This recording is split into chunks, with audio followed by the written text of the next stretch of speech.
Iya. Oke, jadi sekali lagi, Assalamualaikum warahmatullahi wabarakatuh. Terima kasih Prof. Adi sudah gabung juga dengan kita di sini di kelas SKE 02. Jadi adik-adik semua hari ini akan disampaikan oleh Prof. Adi.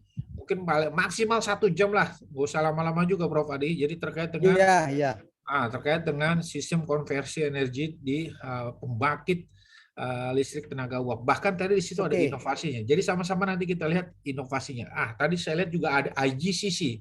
IGCC juga pernah kami sampaikan tuh.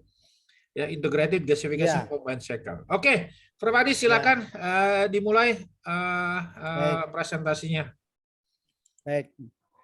Selamat siang. Assalamualaikum warahmatullahi wabarakatuh semuanya. Warahmatullahi wabarakatuh. Waalaikumsalam. Saya langsung aja ya, tadi sudah sampaikan. Emang inilah manfaat kalau perkuliahan itu ada disiapkan ada rekamannya gitu. Tapi saya karena nggak pernah ada masalah, jadi tidak menyiapkan rekaman secara detail. Sebetulnya ada, itu program MOOCs. MOOCs itu saya sudah ada, tapi nggak saya siapkan untuk hari ini. Oke, jadi topik yang sekarang adalah, mudah-mudahan bisa mendengar ya suara saya. Ini ditulis oleh mahasiswa S3 saya, tapi di pendahuluannya ada dari saya dan Prof. Yuranto. Nah, ini persoalan daripada batubara sekarang ini adalah yang selalu rendah nilai kalornya.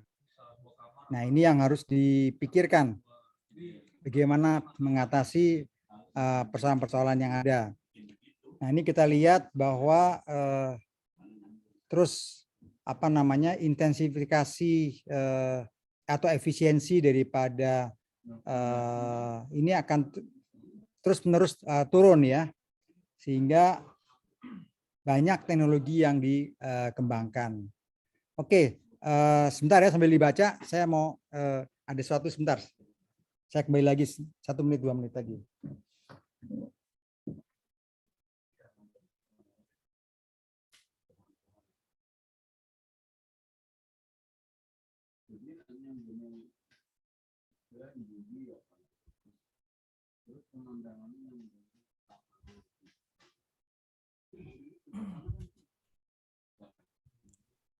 World Coal Association telah mendorong batubara dengan teknologi HELE. What is the HELE? Ini Prof. Adi yang tahu. Clean coal, saya pernah cerita ke kalian tuh tentang clean coal technology. Yes. HELE clean coal technology are key step towards zero emission from coal. Tapi mudah-mudahan setelah nanti lihat video ini, kita jangan pakai coal lagi gitu ya. Jadi kurangin coalnya, atau yang ada sekarang ada diefisiensikan dengan teknologi ini. Bukan berarti kita nanti, saya pribadi mengeksplorasi lagi besar-besaran batubara, habis wilayah kita nanti. Bolong nanti wilayah kita nanti. Jadi maksud saya, sekarang yang existing yang sudah ada dari batu bara itu ditingkatkanlah dengan ini. Nah, ini juga saya di sini kan salah satunya di situ disebutkan ada Integrated Gasification Combined Cycle (IGCC). Tapi problemnya apa? Jangan-jangan untuk membuat gasifikasi itu perlu effort yang besar, perlu energi yang besar. Jadi sayang-sayang juga gitu. Makanya nanti kita lihat nih. Nah, terus saya pernah juga cerita salah satunya lagi apa? Liquefaction. Kalau yang IGCC itu kan gasifikasi. Ada juga yang coal itu liquefaction, ya dicairkan dulu. Nah, ini teman lab saya waktu di Jepang di sebelahnya itu, sebelah lab saya itu dia tentang coal liquefaction. Jadi sama juga, memang baru skala lab. Jadi belum effort untuk mencairkan batu bara itu besar sekali energinya. Makanya baru skala lab. Prof. Adi sudah hadir lagi. Ya. Ngambil kopi kali. Oh, pakai earphone, sebentar. Oh, earphone. Silakan Prof, dilanjut Prof. Oke, jadi persoalan yang sekarang dihadapi adalah bisa pelan-pelan nggak? Cara keluarga nih kayaknya dia. High efficient low emission. Lanjut.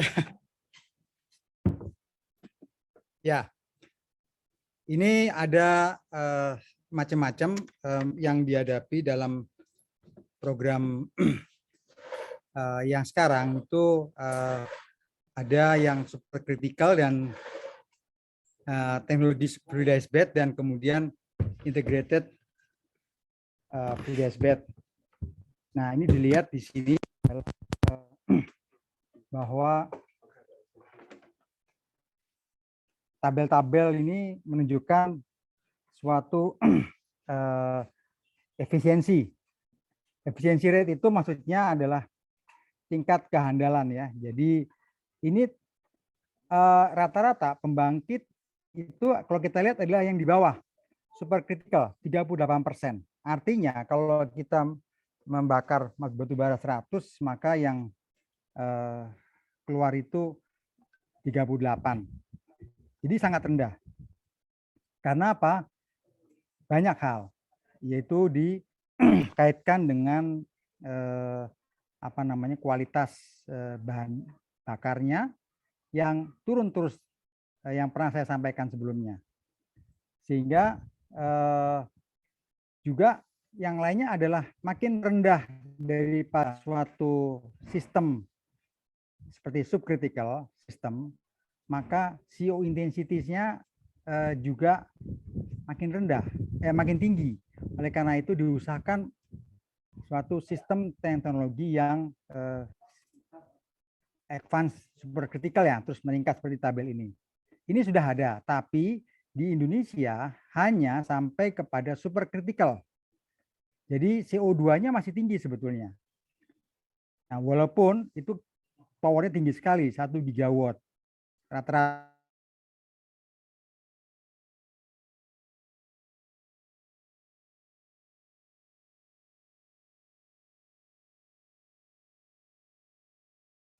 Oke, saya lanjutkan. Hilang dia. Oh, hadir lagi. Aduh, ini bawa angin ini. Saya juga. Di share lagi, Bro. Oke. Ya, udah. Oke. Sip, lanjut. Nah, ini memang seru nih. Nah, supercritical yang efisien, jadi kita ada beberapa tabel gitu. Jadi tabel ini sebetulnya seringkas saja. Kalau detail nanti maka akan menjadi lebih rumit. Yang penting adalah bahwa ini sedang diusahakan di Indonesia yang current situation ya, yang dari subcritical diusahakan menjadi jadi subcritical menjadi supercritical. Tapi ini energinya besar sekali. Nah, jadi thermal efisiensinya pun mau dinaikkan sebetulnya, seperti tabel atau di diagram ini. Dan kemudian berusaha untuk mengurangi mengatasi persoalan moisture gitu. Ya, oke. Ya. Kemudian slide selanjutnya, jadi menggunakan sebetulnya istilah yang umum adalah heat rate yang paling banyak, itu bagaimana menghasilkan listrik sebesar 1 kWh. Nah, sekarang kalau kita lihat di Indonesia itu kita menggunakan kilokalori per kilowatt-hour. Artinya 1 kilowatt-hour menghasilkan berapa kilokalori panas ya. Karena panas itu dibutuhkan untuk menggerakkan turbin gitu. Oke, next selanjutnya adalah kinerja PLTU. Ini seperti yang sudah diharapkan dalam materi ini. Bagaimana sih sebetulnya kinerja PLTU itu? Nah, ini kita lihat ada skema, kita lihat skema aja ya. Yang digambar paling bawah ini adalah yang menggerakkan ya dari awalnya batu bara, terus kemudian digeser masuk ke dalam suatu furnace ya, seperti kita membakar air, masak air dan kemudian menghasilkan uap. Dan uap itulah yang kemudian menggerakkan turbin. Ini dia Pak Imansyah sudah bantu. Terima kasih, ini harusnya ini memang cekatannya. Oke, dari turbin ini adalah sesuatu yang uap itu harus disirkulasikan kembali. Kita lihat setelah masuk ke sini dia akan kembali lagi ke dalam satu sistem. Nah, sistem inilah yang terus berputar ya. Tapi kadang-kadang bisa saja bahwa air atau yang menjadi uap itu dia bisa berkurang gitu. Nah, oleh karena itu supaya tidak berkurang maka ada yang namanya proses tambahan dari cooling system. Jadi tambahan di sini. Sehingga power daripada turbin itu maka akan terus selalu ada. Nah, persoalan yang kemudian adalah saya akan melihat masalah dengan lingkungan. Batu bara adalah sumber bahan baku yang sangat buruk. Nah, sebetulnya orang sudah tahu, tapi inilah realita. Jadi Anda yang tahu tentang situasi ini harus juga atau kurang tahu, maka harus bisa memahami bahwa batu bara ini menjadi sangat kritikal sebetulnya. Dibutuhkan untuk listrik, tapi tidak dibutuhkan gasnya. Nah, gasnya inilah yang kemudian tadi hasil pembakaran dia keluar ke atas. Nah, ini sekarang ini membuat banyak polusi, ya, perubahan polusi yang sudah sangat terasa sekali. Oke, next-nya adalah ini peningkatan heat rate turbin ini. Ini saya singkat saja. Ya, ini dibantu nanti memang akan menjadi suatu sebenarnya bisa jadi tugas juga untuk dari sini sistem ini sebetulnya Anda harus memahami dalam bentuk grup ya. Per grup. Kemudian ini ada dibikin satu grup lagi satu grup yang bisa memahami agar nanti bisa ditanya hubungan satu dengan yang lainnya. Kalau kalian kerja praktek ya nanti maka komponennya itu sangat rumit, tapi di dalam skema menjadi demikian simpelnya. Jadi turbin heat rate adalah energi yang dibutuhkan siklus uap dalam menghasilkan energi listrik 1 kWh oleh generator. Nah, maka nilai turbin heat rate ini semakin kecil, maka semakin efisien. Tapi masalahnya adalah untuk menghasilkan PLT superkritikal itu juga sangat susah.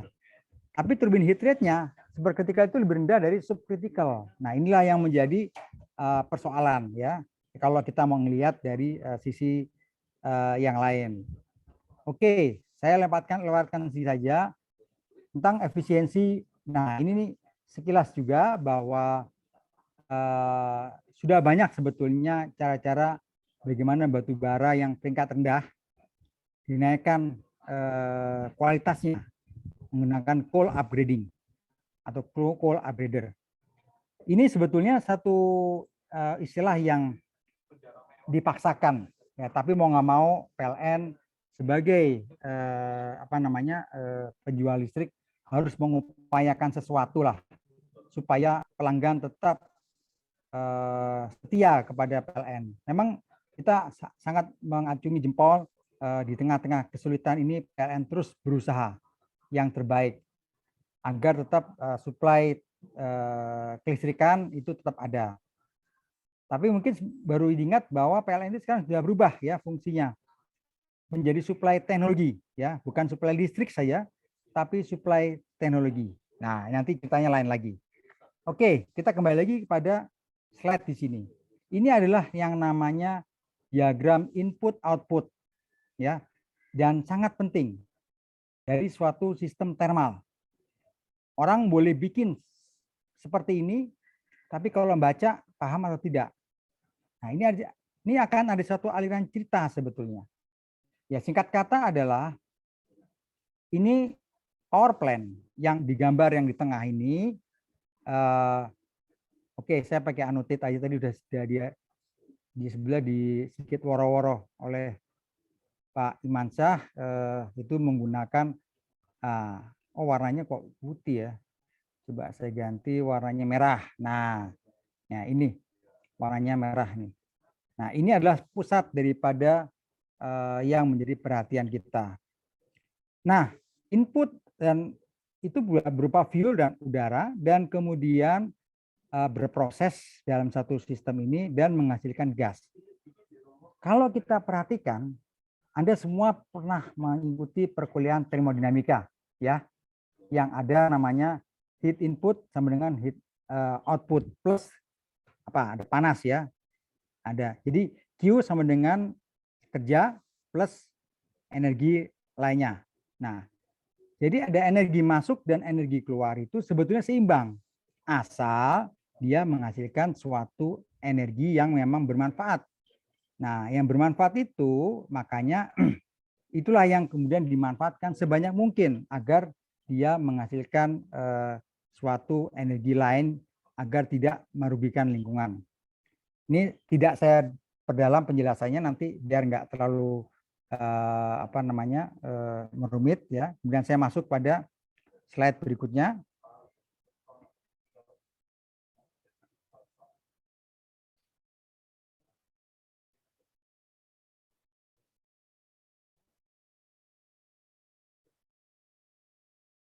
Mana nih kok nggak keluar ya? Pointer saya nggak kelihatan. Anotnya dimatiin coba. Nah. Mouse-nya. Ini nih saya kerepotan ada permasalahan di oke, ini saya masih harus meraba-raba dulu sebentar. Saya mau tutup dulu. Nggak usah slideshow, kali ini slideshow. Ya, oke. Ini mungkin sudah ya. Jadi oke, next. Nah, ini adalah in-house power ya. Ini ada satu sistem yang lain. Saya tidak langsung sekilas ya. Jadi di dalam satu sistem yang kompleks dalam satu pembangkit, maka ini adalah komponen-komponen yang utama.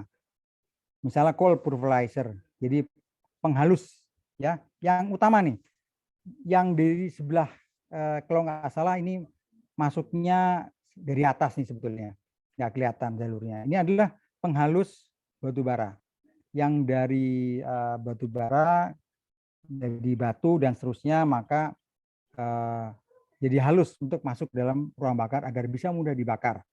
Nah, ini ada FD fan, ada ID fan dan tambahan fan additional. Jadi ini adalah sesuatu yang penting dalam usaha untuk mendorong gas keluar ke luar terobong. Oke, selanjutnya ini ada suatu kebutuhan inovasi yang sekarang menjadi sangat penting gitu ya, bahwa pengembangan batubara ini ternyata PLTU ya, maksudnya yang berbasis batubara ini perlu ada suatu pemikiran. Inilah yang menjadi sesuatu tantangan kita, bahwa nilai kalor batubara cenderung semakin turun. Kemudian PLTU yang ada di Jawa ya, ini juga makin meningkat.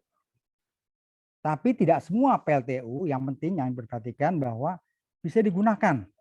Nah, banyak sekarang hampir 50% pembangkit yang ada, baik berbahan bakar diesel maupun dari uap itu, yang tidak kompeten, misalnya di bawah 600 megawatt mungkin ya, itu akan di shut off. Jadi akan banyak pembangkit yang di shut off. Nah, Anda lihat, ini ada satu persoalan sebetulnya. Nah, persoalannya seperti yang telah timbul baru-baru ini. Mudah-mudahan tidak menjadi satu persoalan nasional. Yaitu tentang waduk apa yang terakhir ini menjadi persoalan di Jawa Timur itu, Jawa Tengah. Itu bukan soal bagaimana menggeser perkampungan, bukan persoalan bagaimana menampung membuat pembangkit tenaga air, tapi ini kan adalah masalah kesetimbangan sebetulnya. Nah, ini sudah tidak seimbang lagi. Nah, kebutuhan listrik yang makin besar, tapi supply yang sedikit, maka menjadi satu hal yang tidak seimbang. Nah, impact-nya kepada masalah lingkungan. Nah, itulah makanya dari dulu saya bilang batu bara ini sebetulnya sudah tidak cocok. Saya sudah membahas ini di berbagai pertemuan pada tahun mulai, saya ingat 2005 ya, itu hampir 15 tahun yang lalu ya, lebih lah, di satu forum nasional tentang pembangkit. Saya bilang batu bara ini syarat dengan persoalan lingkungan, satu. Kemudian syarat dengan persoalan kemanusiaan. Ya. Tapi jawabannya selalu ada banyak tempat, Pak, batu bara dan seterusnya. Oke lah, itu kan penguasa ya. Saya hanya sebagai suatu telah melakukan studi. Tapi kemudian nilai kalori yang ada, nah ternyata mereka tidak hanya tidak melihat nilai kalori yang seharusnya itu ternyata untuk batu bara makin lama makin menurun sampai kepada yang pertama dua bituminus sekarang menjadi yang lebih rendah, yaitu yang banyak tanahnya yaitu hampir lupa saya, tapi nanti akan saya tampilkan. Jadi batu bara sekarang ini mudah hancur sehingga dia mengotori sistem pembangkit. Nah, oleh karena itu ini tidak cocok untuk digunakan di subkritikal. Nah, itulah sebabnya inovasi-inovasi itu sekarang terus dibangun, tapi pembangkit yang existing harus digeser, ya, diganti dengan yang lebih mahal, lebih besar. Kita membutuhkan, ya, saya punya data, sebetulnya masih ada mungkin 10 sampai 15 pembangkit, ya, yang akan dibangun di seluruh Indonesia di atas 1 gigawatt. Ya, kalau sekarang itu 1 gigawatt saja baru 1 kalau nggak salah, atau 2, sorry. 1 di dekat Semarang, 1 lagi di Jati 7 kalau nggak salah. Nah, itu persoalannya adalah ya itu harus menggeser banyak orang supaya bisa dibangun suatu pembangkit yang memenuhi kebutuhan masyarakat. Nah, tapi kita lihat peta di Indonesia ini. Ini kita lihat tersebar, ya. Apakah sebetulnya efisien nggak? Ini menjadi pertanyaan, ya, bagi kalian sebetulnya. Betulkah kita harus membangun pembangkit yang begitu banyak berbasis batu bara? Nah, ini persoalan juga nih, Pak Mansyah. Padahal kita punya pantai yang panjang, kita punya tenaga laut, ya, kita punya geotermal, ya, ya, kita punya banyak hal yang non termal, tapi bisa menghasilkan energi listrik. Karena kemudian kita punya kelebihan kepada kepulauan. Nah, ini yang kurang banyak dipahami. Nah, inilah menjadi persoalan. Jadi anak-anak muda sekarang harus tidak hanya melihat dari satu sisi saja, ya. Jadi supaya dibantu oleh kalian nanti, ya, dalam menyelesaikan persoalan-persoalan energi. Nah, oke. Kelas yang paling rendah tuh lignit, betul. Saya baru ingat. Kalau yang paling tinggi adalah antrasit, ya, atau bituminus, gitu. Ya, antrasit, bituminus, paling rendah lignit, betul, Pak. Ya, jadi lignit paling bawah. Itu kalau kita lempar saja dia kurang lebih setengah meter tuh jatuh ke bawah, hancur. Itu yang lignit. Ya, dan kemudian kalau dibakar dia lebih banyak asapnya. Nah, kalau yang antrasit dibakar maka lebih banyak warna biru, lebih panas. Dan itu sayangnya ini agak sedikit off the record, ya, sedikit off the record. Banyak yang lebih banyak dijual nilai tinggi itu karena lebih menguntungkan. Ya, jadi itu ada sesuatu yang, ya, sebetulnya perlu mahasiswa perlu ketahui. Jadi kita akan berhubungan banyak sekali dengan bagaimana mengurangi moisture content itu sendiri. Karena batu bara itu ada di dalam tanah dan kita harus gali, ya. Tapi tidak perlu dalam sebetulnya, enggak sampai 50 meter, 30 meter sudah kelihatan. Nah, tapi sebetulnya masalahnya adalah tadi itu. Kita mau mencari bagaimana meningkatkan efisiensi.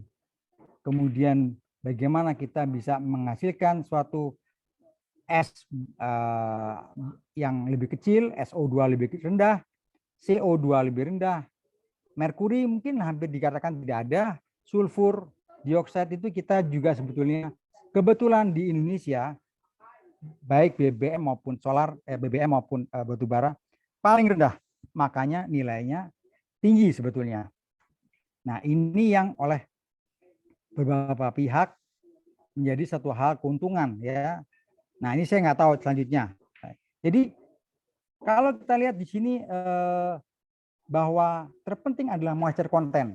Nah, bagaimana kita bisa mengurangi persoalan-persoalan yang ada di moisture content itu sendiri. Nah, kita lihat bahwa desain PLTU ini kan bisa macam-macam ya, dari bituminous, subbituminous dan lignit ya. Jadi kita lihat di sini ada efek daripada rank on the efek of coal rank on the boiler size, tapi outputnya sebetulnya nggak terlalu berbeda.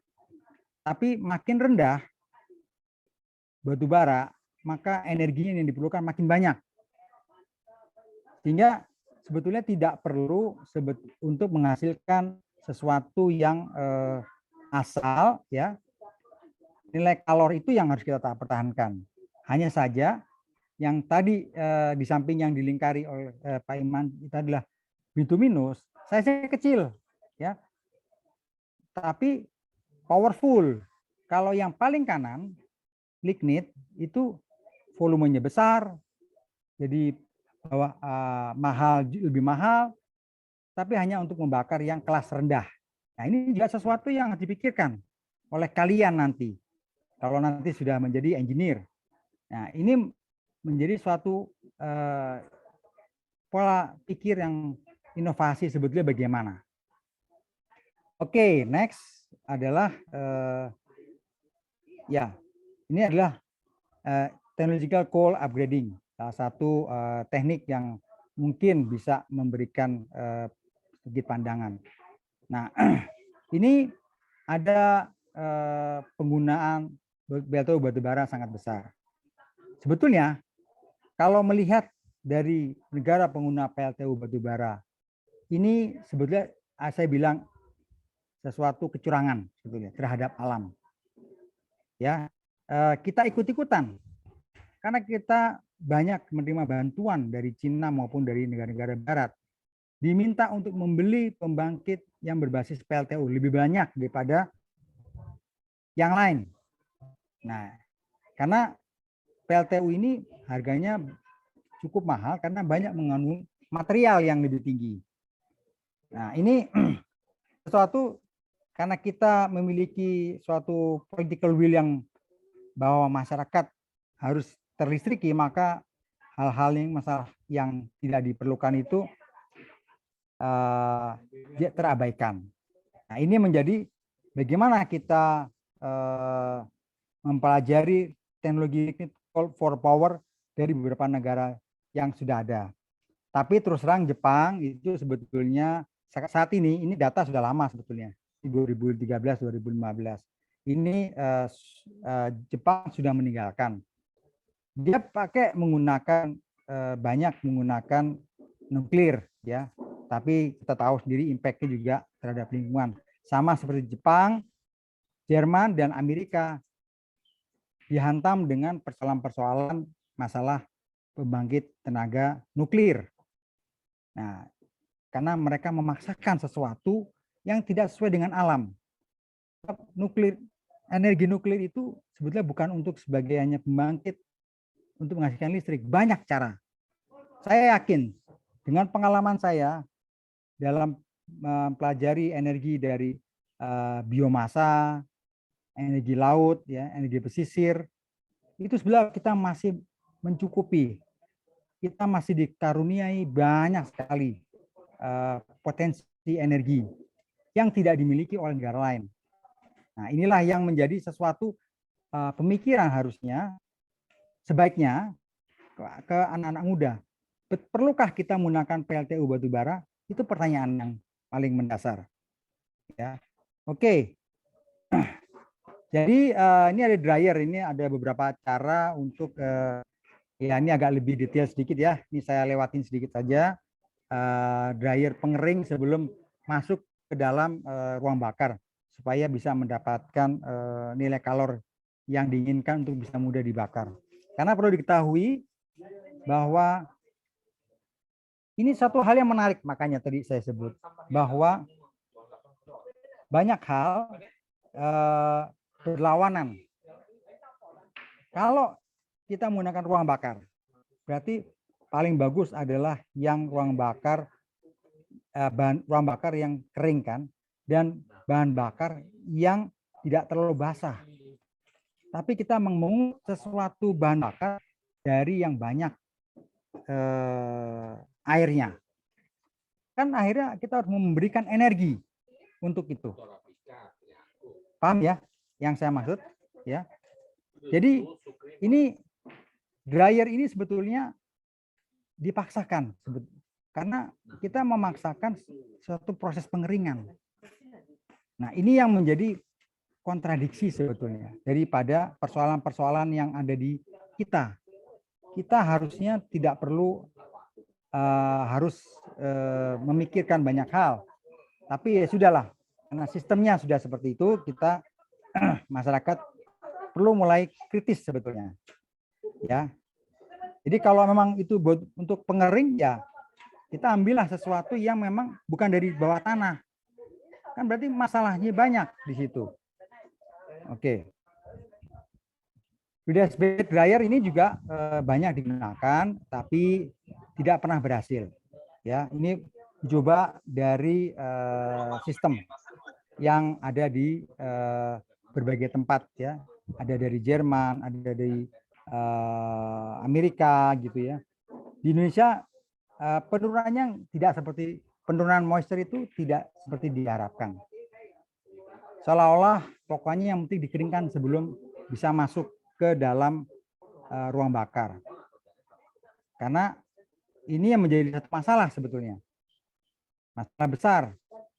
Nah, Anda tahu, sebagian besar batu bara itu ada di Kalimantan Selatan. Oke ya. Pasti sudah banyak yang paham. Ini penggunanya di mana? Kebanyakan di Jawa. Nah, ini yang nggak fair menurut saya. Nah, ini menjadi sesuatu hal yang menjadi sesuatu yang berkebalikan.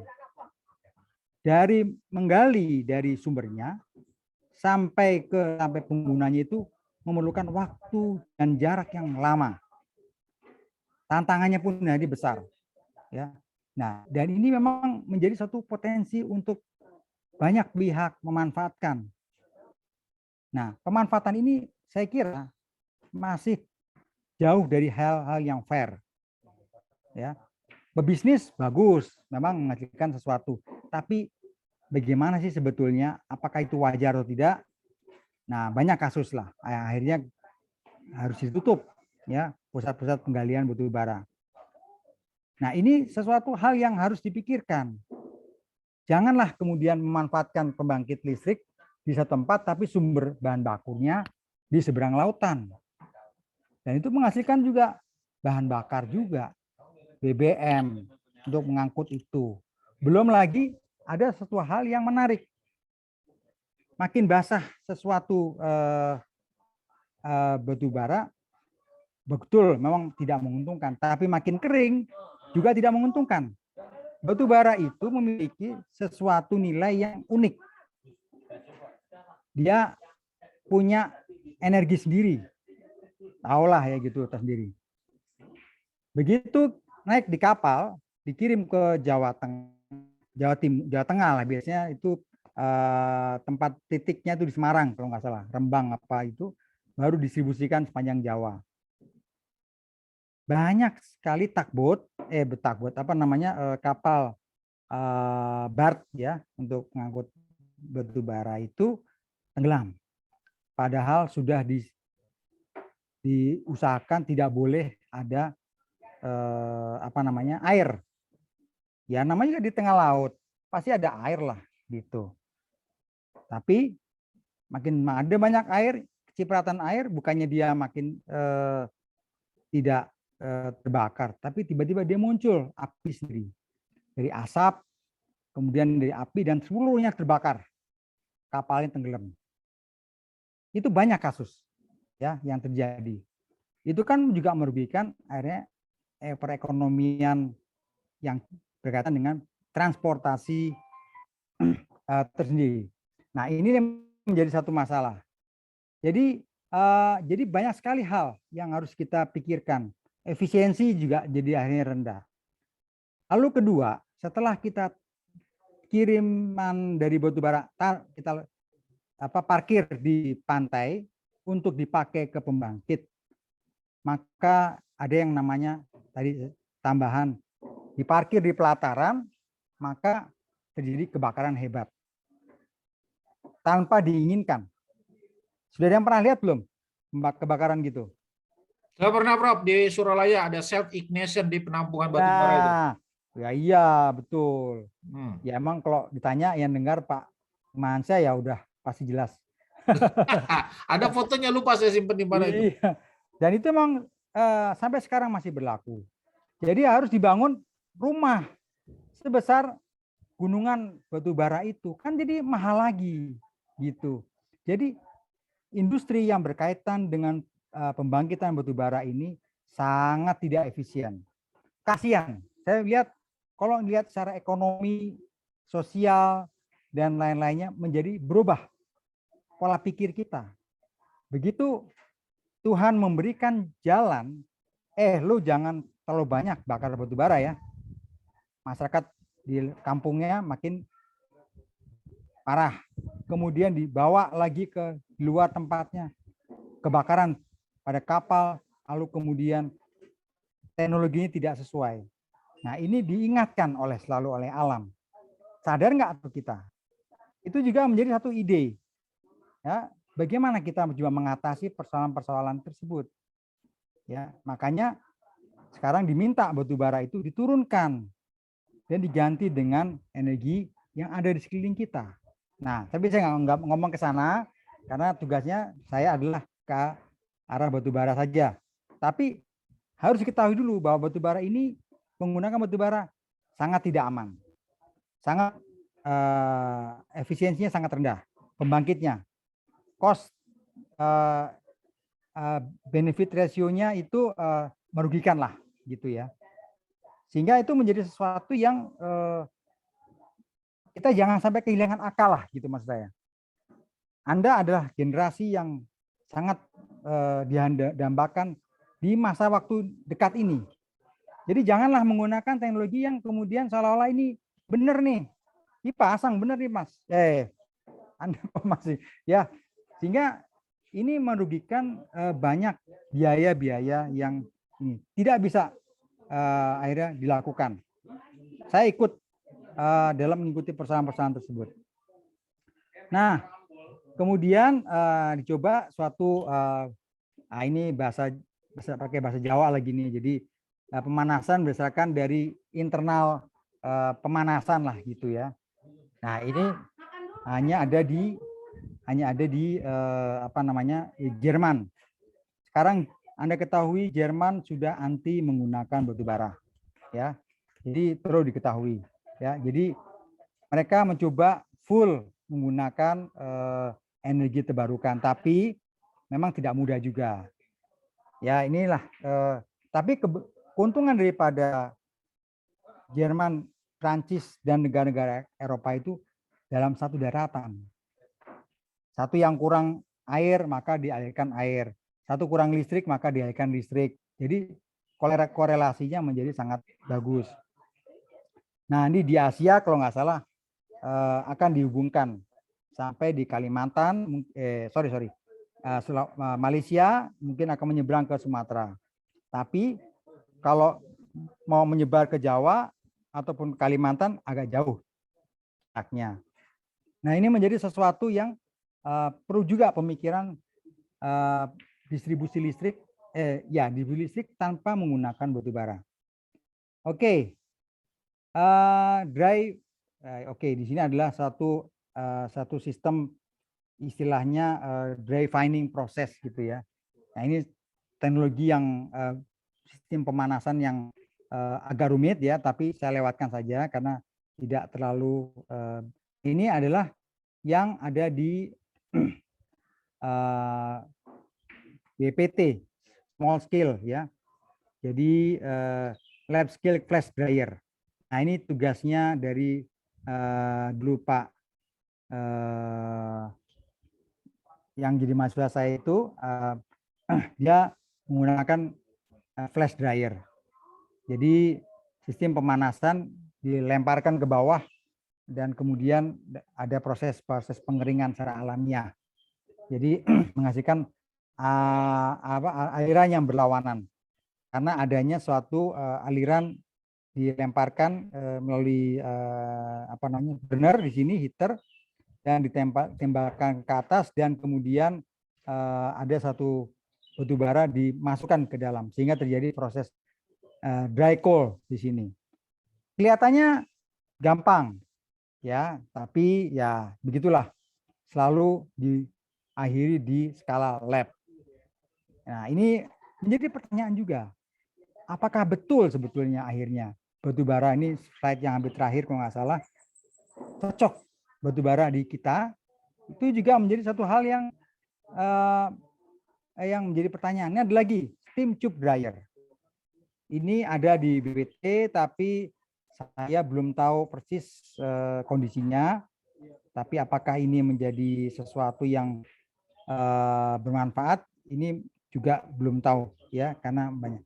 Nah, PLTU dengan lignite mill ini pun ada di BPT semuanya ya.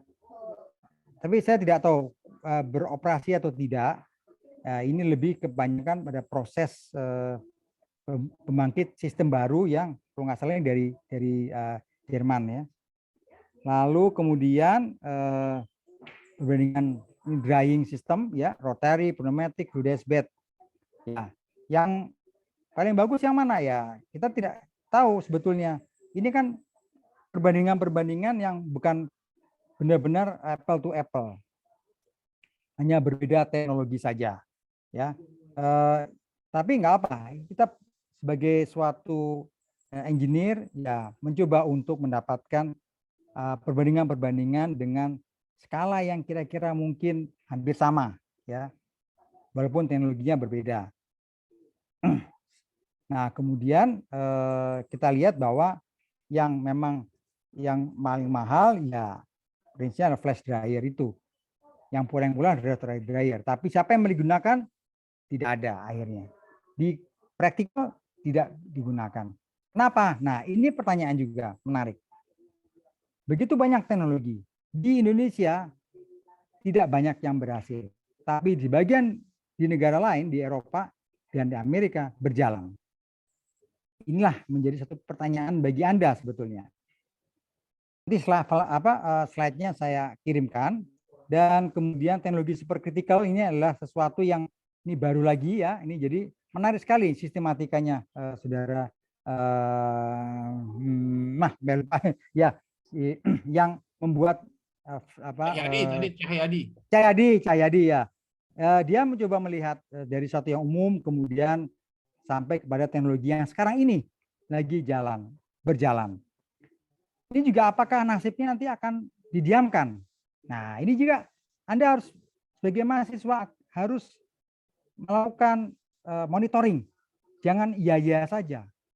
Maksudnya bukan saya harus kalian demonstrasi gitu, bukan, tapi mengkritisi sebetulnya. Ya.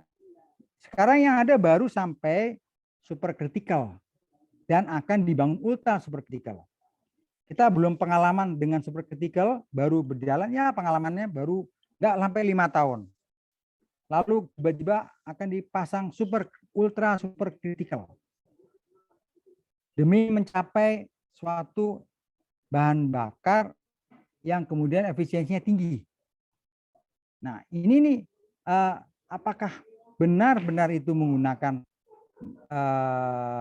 bermanfaat atau tidak? Tapi ini demi kelistrikan, maka pemerintah mencoba untuk melaksanakan apa sih teknologi yang sesuai. Apakah kita akan terus menjadi user terus, pengguna, dan Anda membayar saja. Nah, ini menjadi satu persoalan juga, ya. Oke, jadi ini adalah satu skema umum, ya. Jadi tidak ada yang namanya ini pulverizer, ya. Bila kalau subcritical itu ada namanya drum, tapi kalau supercritical, ultra supercritical tidak ada drum. Drum itu adanya perubahan fase dari air menjadi uap, gitu. Oke, saya coba agak sedikit cepat, dan di sini adalah, nah tadi saya sudah bilang, baru sampaikan supercritical dan subcritical bedanya. Kalau itu drum itu kalau masih menggunakan yang namanya subcritical, ya, jadi masih ada perubahan fase. Ini perubahan fase yang dilihat di sini, dan kemudian kalau yang menggunakan sebelah kanan ini adalah supercritical, jadi dia tidak melewati yang namanya drum. Nah, itu jadi low berbeda teknologi lah sebenarnya. Investasi tetap lebih mahal. Jadi ada proses yang kemudian dirubah lebih cepat, ya, lebih smooth. Tapi terus terang materialnya harus lebih kuat karena tekanannya lebih tinggi, ya. Tekanan uapnya itu lebih tinggi, ya, di atasnya subcritical. Oke, saya lanjut lagi sedikit perbandingan efisiensi PLTU. Ini kita lihat di sini ada subcritical, ultra supercritical, USC, gitu ya, dan seterusnya. Memang kalau dilihat dari efisiensi kelihatan ada perbedaan, ya. Dengan menggunakan yang batubara rendah 3.300 kilokalori, ya, maka teknologi supercritical bisa menghasilkan keuntungan. Tapi apakah betul begini seperti ini? Saya tidak percaya, terus terang bilang aja dosennya tidak percaya. Karena memang belum bisa dilakukan. Kenapa? Satu hal, kalau kita mau menggunakan batubara yang rendah, katakanlah yang 3.300 kilokalori, ada resiko, yaitu pengangkutan. Pengangkutan itu bermasalah. Tadi saya bilang, adanya penyalaan sendiri. Jadi ada setannya di situ. Ya, ajaib, batubara didemin bisa nyala. Nah, ini ajaib ini. Tapi kalau dari segi sains, itu ada satu hal yang namanya energi, peningkatan energi sendiri. Nah, itu nanti oleh Prof. Yul yang ahli di situ. Ya, tapi secara umum bisa dijelaskan seperti itulah, gitu ya. Nah, inilah yang menjadi satu pertanyaan. Betulkah dengan kita mengejar batubara yang rendah bisa menghasilkan seperti itu? Satu lagi, investasinya akan menjadi kembali nggak atau tidak? Ya, oke. Ini perbandingan kinerja PLTU dan seterusnya nih, Anda yang bisa baca ya gitu nanti karena waktu tinggal dikit lagi. Oke, ini ada di Python ya, dibangun beberapa tempat itu. Ada juga di Batang gitu ya, Semarang.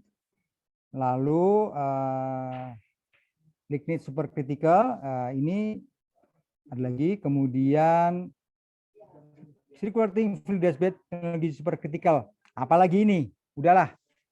Yang ada saja, dulu ada beberapa circulating fluid bed di Indonesia. Sekarang hanya tinggal satu di Lampung. Itu pun kembang kempis operasinya. Saya tahu persis. Nanti lain kali waktu kalau Pak Imansyah memberikan waktu, saya akan bisa cerita tentang circulating fluid bed di Lampung itu yang bermasalah. Oke. Kemudian status PLTU supercritical ya. Ini kita lihat Indonesia pun ya so-so lah gitu ya. Terus terang hanya di Python ya, kemudian Cirebon, tapi yang Python 3 ini sebetulnya kecil lah skalanya ini. Ini masih yang supercritical, belum benar-benar disebut sebagai supercritical. Oke. Ini pengembangan PLTU kritikal, efisiensi PLTU meningkat, emisi CO2 lainnya berkurang, dan seterusnya. Pokoknya bagus-bagus lah gitu ya. Yang lainnya nggak perlu. Tapi kalau bagi saya, selama menggunakan batubara, nonsens. Itu aja. Oke. Ya, saya terus terang aja, karena bulan saya emang mainnya di biomasa. Nah, tapi bukan itu, bukan ada penjelasan secara saintifiknya lah. Jadi dan itu didukung oleh banyak hal. Bukan pendapat saya saja, tapi banyak pendapat bahwa batu bara banyak hal lebih istilahnya banyak mudaratnya daripada keuntungannya gitu Pak Imansyah. Betul. Nah, Banyak nah mudorotnya ini daripada manfaatnya.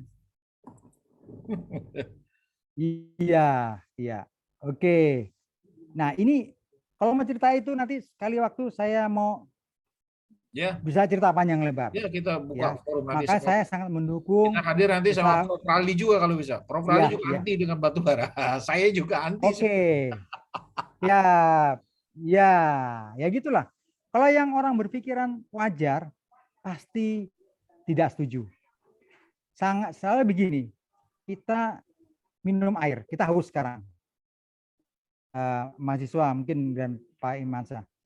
Lalu, oke, kita haus, ada air, dan di situ ada bir. Mau minum yang mana? Gitu. Air, tapi air panas. Di situ ada bir yang nilai itunya presentasinya 10%. Nah, kita ternyata lebih suka meminum bir yang 10%. Ini ibaratnya saja. Kan pasti akan banyak masalah di situ. Karena kita minum air panas. Nah, mungkin bisa menghilangkan sesuatu, tapi kan air panas itu hanya sesaat saja. Tapi kalau bir, nah itu macam-macam impact-nya. Ada istilah dosa dan segala macam itu juga nggak akan habis di situ. Air panas bentar, nanti itu juga sebentar akan sembuh lagi karena natural. Sesuatu yang natural itu akan memberikan banyak sekali. Pak Iman, ini sebetulnya masih ada beberapa. Saya panjang kesimpulan, langsung ke kesimpulan bahwa ini low rank coal yang efisien dihasilkan oleh sistem coal handling yang tepat. Itu juga pertanyaan. Kemudian pengembangan sistem pengeringan masih dipertanyakan juga. Teknologi drying pada PLTU masih dipertanyakan. Itulah yang bisa saya sampaikan. Oke. Terima kasih. Mudah-mudahan ini hanya sebagai suatu diskusi awal ya. Dan saya harap mudah-mudahan bisa menjadi tambahan untuk wacana. Saya kembalikan Pak Iman. Ya. Oke. Terima kasih Prof. Adi. Di sela-sela acara, nggak tahu acara apa nih di Mega Mendong nih. Kayaknya sih keluarga ya. Keluarga ya. Weekend. Ponakan. Nice weekend. Ya, Itulah, terima kasih ya. Prof. Adi. Jadi tadi Ya. pada saat di tayang pertama tadi, yang ada di benak saya, Pak Adi kiblatnya batu bara nih. Kenapa? Ada kata-kata inovasi di situ. Wah, jangan-jangan Pak Adi kiblatnya batu bara nih. Oh, ternyata enggak juga. Jadi ini cerita-cerita tentang batu bara, kami di kelas 02 sama Prof. Raldi waktu itu, barangkali kalian juga ini kelas lain lihat kan videonya udah kami kirim tuh bagaimana penduduk makin banyak sementara lahannya dikurangin dengan dieksplorasi batu bara habis. Jadi Prof. Raldi itu kalau mengibarkan dengan nuklir, 2 gunung batu bara ini cuma setara dengan 2 ember nuklir. Tentu dengan teknologi yang canggih ya, nuklir pun artinya bisa ya harusnya bisa digantikan gitu kan. Chernobyl, Prof. Adi, Chernobyl yang ada di Ukraina itu tahun 86 dulu meledak, tahun 86. Saya bukan melihat meledaknya, tentunya nanti kalau sekarang setelah kejadian itu sekarang safety-nya ditingkatkan lagi kan. Tapi yang saya lihat adalah tahun 86 dia udah pakai nuklir. Saya di kampung saya tahun 82 baru masuk listrik gitu kan. Sementara 86 udah nuklir, jadi betapa teknologi jomplang sekali gitu. Jadi kita ketinggalan sekali. Sehingga tadi apa yang Prof. Adi sampaikan bahwa kita pakai PLTU batu bara beli dari mana? Beli dari Cina. Akhirnya kita ketergantungannya tinggi. Ya. Sampai sekian puluh tahun kita mesti pakai batu bara terus. Nah, kalau saya lihat tadi HELE, High Efficiency Low Emission tadi, itu memang harusnya kalau menurut saya yang sudah ada itu yang ditingkatkan, bukan kita bikin baru gitu ya. Betul nggak? Jadi yang udah ada biarin aja itu, tapi kita tingkatkan efisiensi dengan teknologi yang ada. Bukan kita mau bikin yang baru dengan teknologi yang canggih. Itu kira-kira pendapat saya. Dan ini saya pikir menarik karena nanti ya mahasiswa tadi sudah disampaikan oleh Prof. Adi. Kalau di kelas kami, Prof. Adi, itu kami bilang ke mahasiswa, Anda jangan jadi generasi penerus. Anda harus jadi generasi perubah. Karena Iya. kalau jadi generasi penerus, Anda meneruskan nih sekarang sudah bobrok. Jadi kita harus jadi generasi perubah, merubah semua yang tatanan yang kemarin yang bobrok itu menjadi yang lebih baik. Itulah generasi yang sekarang. Syarab. Amin, amin. Mudah-mudahan. Oke, ini saya Ya, stop dulu recordnya. Ternyata ini masih di record. oke.